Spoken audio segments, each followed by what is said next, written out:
Hello, hello, hello, and welcome to the Settle for More podcast. This is the ninth episode, woohoo! And I'm your host, Nicole Wright. I have created this space just for you. Yeah, you, the woman who is ready to walk out on her fears, step into her dreams, and own her power by shifting her mindset from feeling not enough to becoming more than enough, and in doing that, creating a purposeful and fabulous life whilst settling for more. So, welcome once again, and thank you so much for taking the time to join me. I am super excited for this episode. I know I seem to be super excited for all the episodes, and that's because before I get on to my app to start recording, I make sure that I have thought about what I want to say. There's usually a reason behind why I'm coming on to share this particular topic with you. And this reason this week is because I just got back from an amazing stay. I call it in the mountains. So I was in Collinwood, and that's in Canada. And we went to visit Blue Mountains, and it was just so serene. I actually like getting away from home, and any space that's outside of my house usually gives me an opportunity to really look into things and to really reflect, to really reset, to redefine, to renegotiate, to just take a look at what's really working for me and what's not working, and to really strategize and formulate ideas as to how do I move forward and how do I get things up and running? How do I now reset? How do I redefine where I wanted to go at the beginning of the year? How do I evaluate where I've been, and for things that I was not able to accomplish or I have not yet started, do I need to remove them totally from the list of things I want to accomplish this year, or do I need to really sit and decide what am I going to do moving forward? And so here we are, and we're almost at the end of 2019. And I know a lot of us don't want to hear this, but the truth is that the year is just going by so quickly. We're almost midway through August, and then once September, October, November kicks in, it's like, oh my God, it's like a whirlwind. And so I know that a lot of us are probably not feeling so great. We're not feeling as though we've accomplished the things that we wanted to accomplish when the year started. And I know how that is. Um, and what I wanted to ask you, how are you doing with the goals that you had set for yourself at the start of the year? If you are on track to accomplishing all of it, or most of it, or even part of it, then I want to just say kudos to you and congratulations. But there are going to be some goals, let's face it, that are still on the table, or you haven't made progress, the progress that you had expected to, or you haven't achieved the things that you had visualized by now, and you may be getting frustrated, you may be getting discouraged, you may be getting even angry with yourself, or the worst thing that could potentially happen is that you're doubting your ability to get that thing that you wanted so much. And I'd hate for you to remain in that space. So it's okay to feel that emotion, right? We're humans, and from time to time you'll feel those types of emotions. But what I don't want you to do is for you to get all comfortable and make your bed there, or build a hotel there. You know what I mean? And you sit there for such a long time. So I don't want you to sit in a space where you're doubting your ability to get the things that you wanted. I want to be able to give you some tips and some strategies, and just to have a conversation with you to let you know that you're not alone. I have been there, right? I have been in a place where I am frustrated, I'm discouraged, I'm angry with myself, and I'm doubting my ability to even get the things that I wanted to get. And so this conversation is because we are having a conversation, right?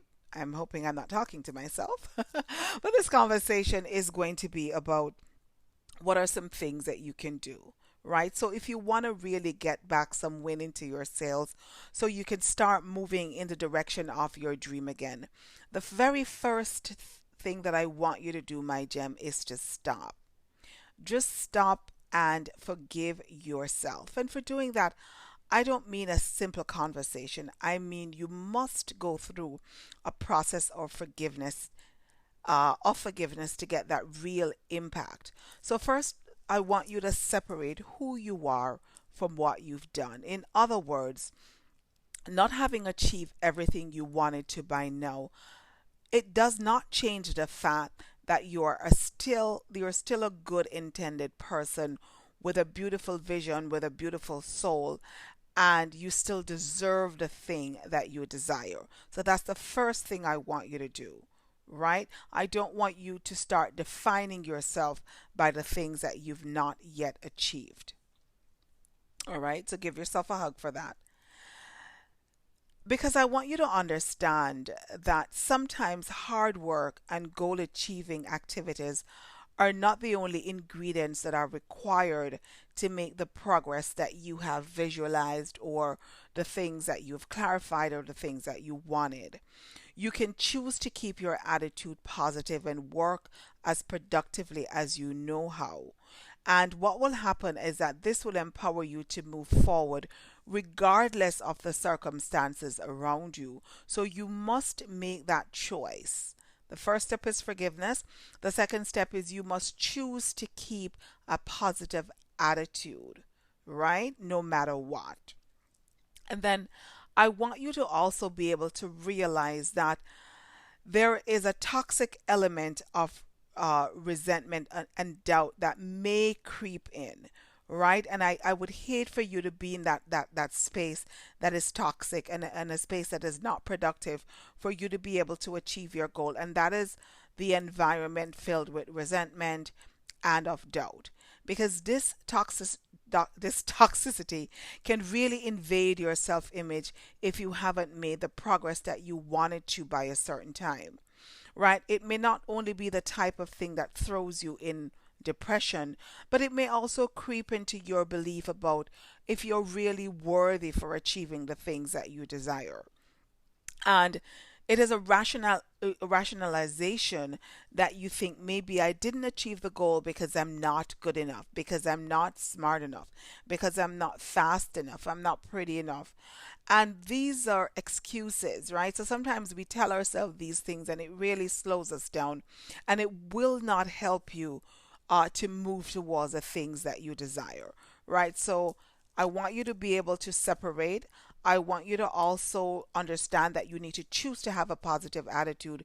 And I want you to recognize that if you start having resentment and doubt, then the atmosphere that you're creating is not conducive to you achieving your goal. But what could potentially happen is it could be really toxic for your growth and your development.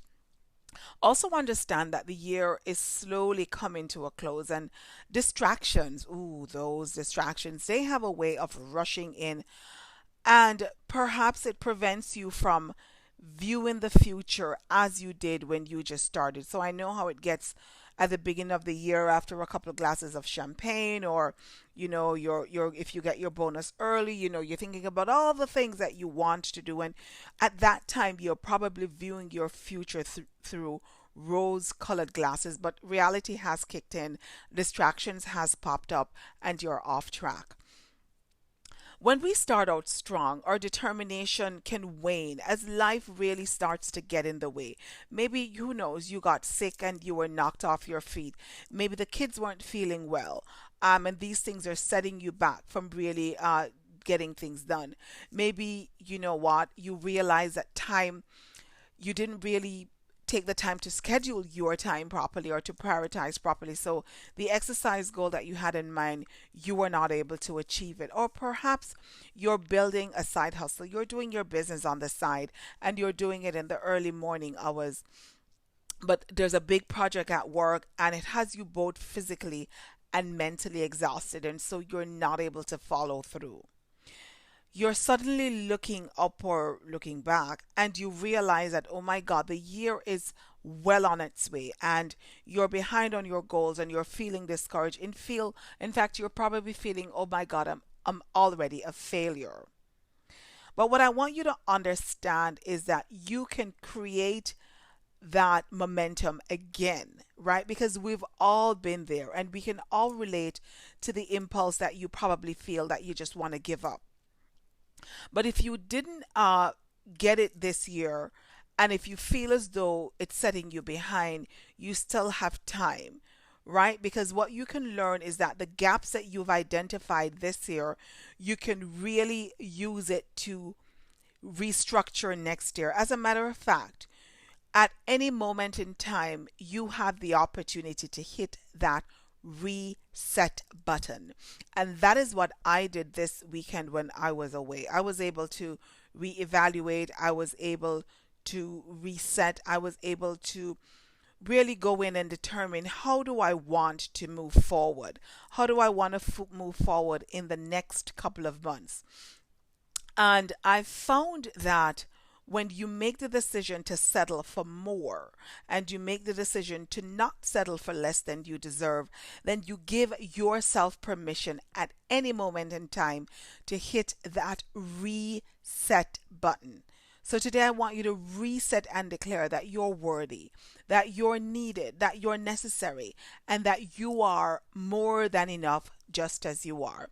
When you talk about reset, I want you to think of a framework that I'm going to break down for you. And resetting the R means that you reflect upon your past and you make a decision as to how you want to move forward. Then you're going to be evaluating your priorities just so you are pursuing the right goals, not just all your goals, but the right goals. I want you to take an approach that will simplify instead of overcomplicating the things that you have to do. I want you to now establish a plan to achieve better results in less time, because we now have less time, right? Because the year is really, really drawing nigh to the end. I want you to also time block. So, time block actions that fast track and will give you extraordinary results. So, let's take a look at reflection. Reflection means that get clear on how you got here. So, what really differentiates reset from most people's goal or goal setting or achieving is the process that starts by looking back and reflecting on the past before jumping into the future. So it's the ability to be able to identify what were some of the things that didn't work for you.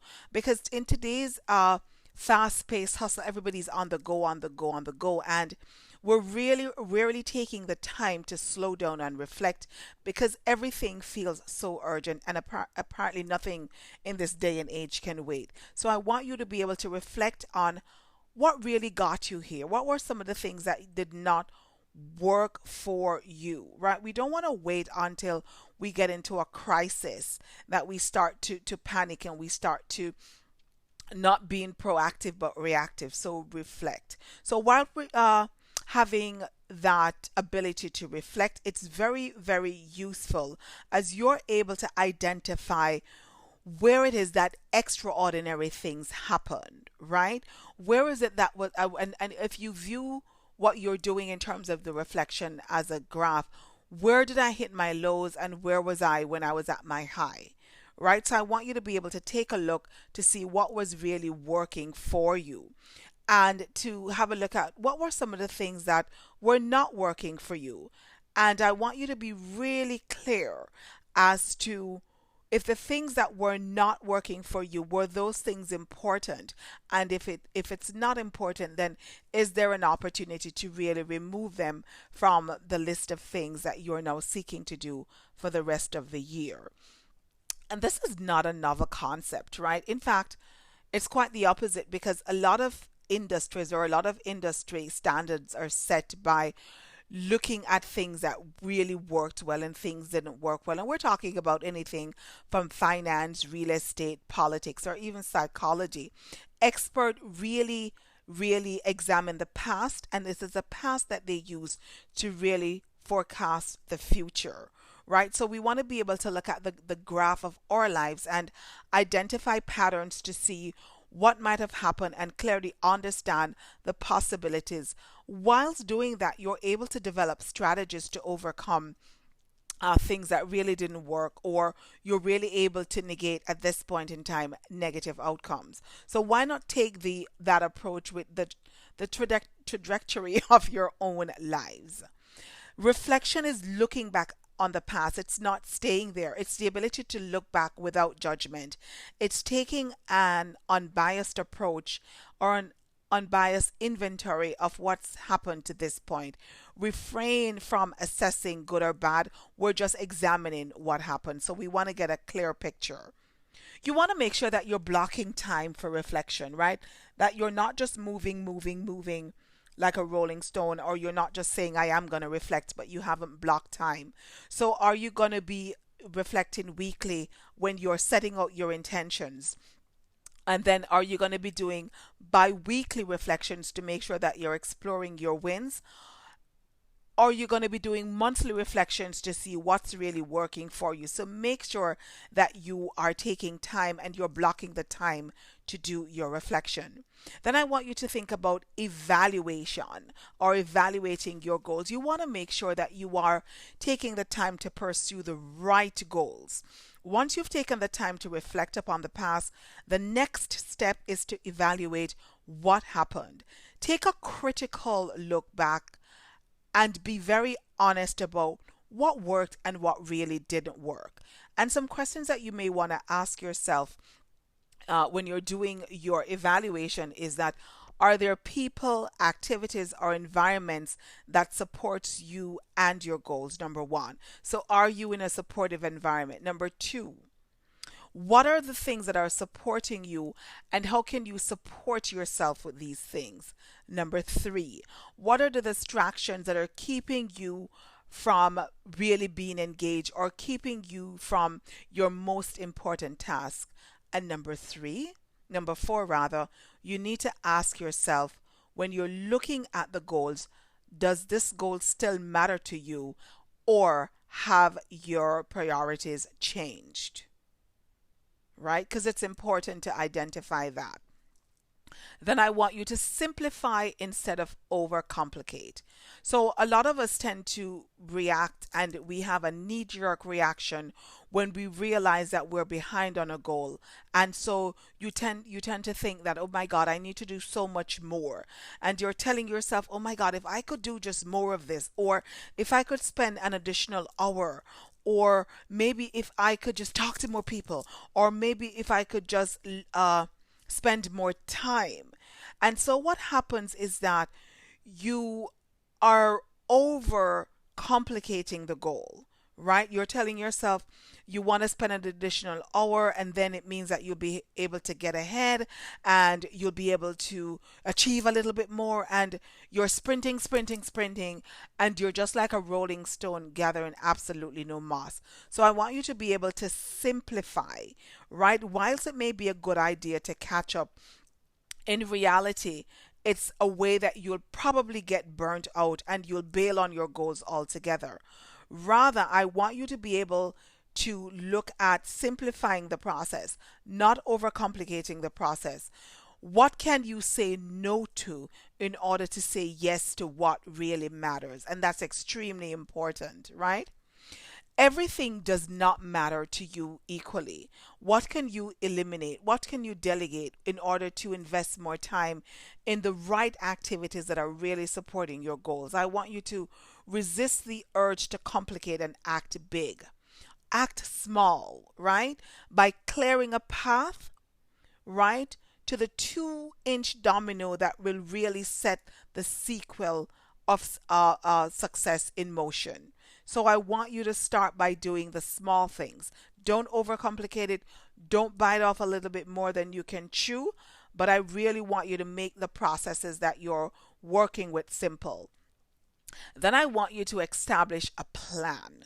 A plan is extremely important because highly successful people are extremely clear on the priorities, and they act in order of priority. They really don't have a to-do list, but rather a success list. This simple process is, it works for weekly, monthly, or annual planning. and it turns your goals and your desires into actions, right? So you're able, once you have a plan and you know how you're going to get there, it will enable you to be a little bit more successful because you now have outlined your action step. It will also help you to break down your goals into measurable activities and create a plan so you can drill down the milestones that you must achieve in order to meet your goal. Last but not least, I want you to time block. So now that you have a plan for success, I want you to block time in your calendar. It sounds simple and it is, right? But it's definitely not easy to do. And so to help you break down further, what you may need to do is time block when is your off time. Then you're going to time block what are some things that you want to achieve, or what is that one thing that you want to do. Time block planning, you're going to time block the times that you're going to be reviewing your priorities for the week, and you're going to time block the activities that you want to benchmark in order to achieve your goal. You must be able to time block. Finally, you must also protect your time block, because if you've taken the time to create it, what will happen is that if you're not protecting it by making it non negotiable, then what will happen is that you'll find that you're off track, right? So life does not simplify itself the moment you simplify your focus. All the things that initially knocked you off track still exist, right? So the reason we're resetting is because some things did not work for us and those things are still existing. So after you've done your resetting, you need to make sure that time blocking is also important. I don't want you to be surrendering to mediocrity because you will not achieve extraordinary results. So you don't need fireworks or rose colored glasses to recommit or to establish a plan for your success. What you do need, my gems, is an environment that supports your goals and eliminates distraction. Right, so make sure that you're time blocking. Start by taking pulse of where you stand on your goals right now. Are you on track? Are you crushing it? Or are you feeling behind or even a little bit hopeless, right? Don't give up. Get very clear on how far you've come and where you want to be, right? Know that when it comes to your goals, your dreams, and the things that you desire, that you deserve at any moment in time to hit that reset button. The first step is deciding, really being clear, really committing, and really deciding that you are so worth the things that you're desiring and the things that you're deserving. You may also want to take a look at the main reasons that you've fallen off, or the main reason that you are not authentically inspired by your goals, or you're not empowered to make it happen, right? So if your goals are often about fixing what you think is wrong with yourself, then you're not going to be motivated on doing that, right? Because you're going to be feeling as though you're not enough. Once you've set your goal, if you're feeling a sense of pressure to make them happen, again, you're not going to do it. You're going to be feeling burnt out. Or if you're worried that you won't accomplish or achieve what you want, then you have already started off on the wrong foot and you'll start to feel like a failure. Also, if you're not getting the support that you really want and you really need, then you're not setting yourself up for success.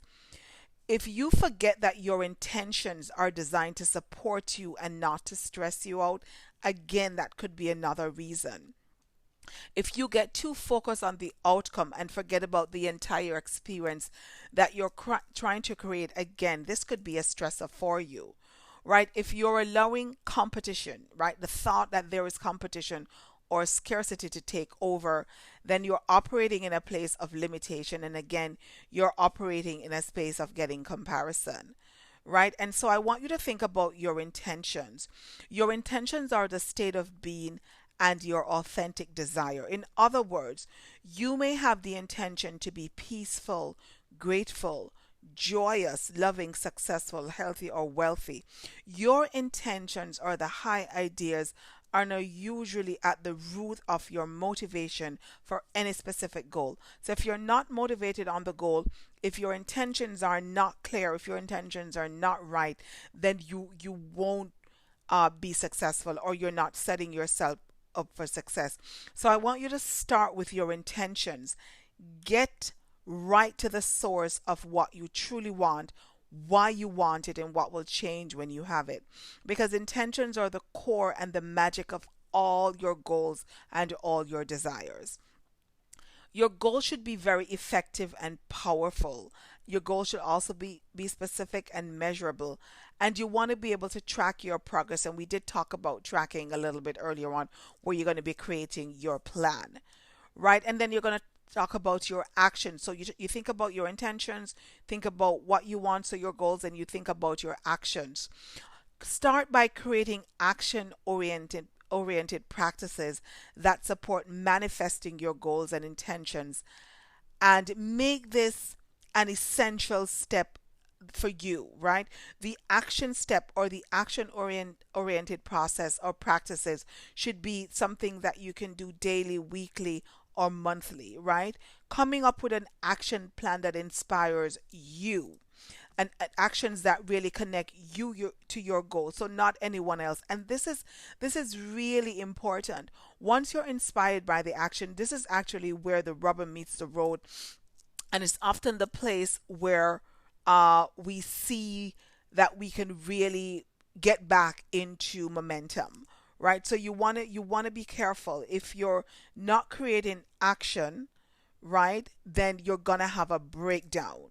So the breakdown of action is usually more to do with the lack of support and accountability, right? So you want to make sure that you're motivated on the action, and that you're inspired by the actions that you want to take.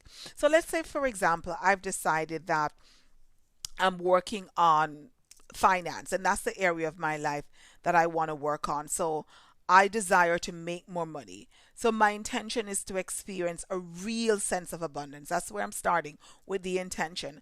I want to experience abundance. I want to experience peace. I want to experience freedom with money. And I want to be able to easily manifest money, right? Then I want to create a specific and measurable result oriented goal. So I could say I'm going to generate $10,000 by December 31st, 2018. The next step that I need to do is to make sure that I'm coming up with a few related actions or practices. So I could say something like, I would read one or more books this year on the art of manifesting money, or I will set up two or more meetings per month to talk to people about new money making ideas. I could also say I will make a plan each month for specific things I can do professionally to increase my income. I hope that makes sense. So I started with my intention. Right, my intention, don't forget, was to experience that sense of abundance, peace, joy, and I want to be able to easily manifest money. Then I talk about my action, what I want to do. I want to generate $10,000 by December 31st, 2018. I'm not leaving it there. I've actually now spoken about the things that I will do. So I'll read a book, or I'll talk to people, or I will explore ideas, right? So you want to make sure that when you're resetting, that in doing that, you're taking all those things into consideration, right? And don't overwhelm yourself. I'd say maybe look at just one or two things that are extremely important to you at this time. Don't get overwhelmed by it. I don't want you to be losing momentum. I don't want you to be losing steam. And as you may already know, there are two ways to impress an idea into your subconscious mind. One is with sudden impact, and the other is with repetition. Using repetition or using affirmations. I use affirmations all the time. So here's an affirmation for you today. I want you to be still, and I want you to just breathe this in for a moment. I recognize that my results and my being are not the same thing. I reaffirm that I am an amazing person. I go forward in a spirit of expectation, and I understand that I cannot know all of what the universe has in store for me. but I will remain open to all things wonderful, all things abundant. I am so happy and grateful in knowing that the good which I desire is worthy of me. I forgive myself completely and release myself from self doubt or fear. I move forward with a joyful expectation that I will achieve my goal. I willingly and freely release the thoughts and things that clutter my mind. I know that I was built for more. I know that I was made for more. My gem, you deserve so much more. So I want you today to know that the world is such a better place because of you. Do not allow anyone or any circumstance to devalue you. At any moment in time, you have the opportunity to hit the reset button. So today, reset and declare I am worthy, I am needed, I am necessary. My gem, settle for more.